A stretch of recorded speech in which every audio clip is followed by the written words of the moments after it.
Okay guys, well today I'm going to have a go at picking a car door lock. This is my car, which is a 2000 model year Renault Scenic.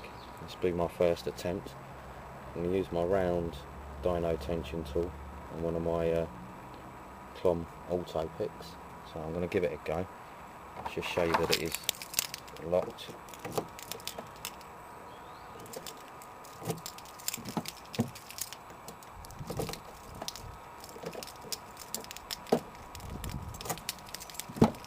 It's open.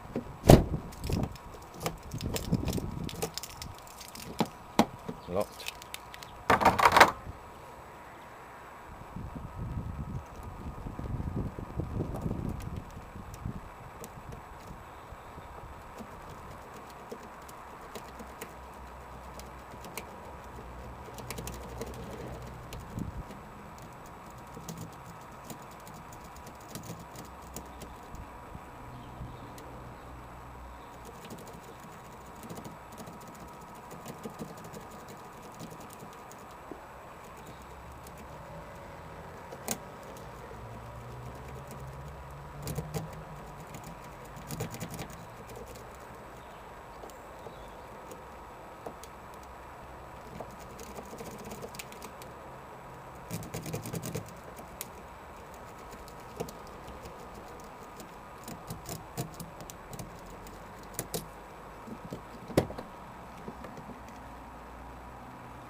And there we go, that was my first car door picked.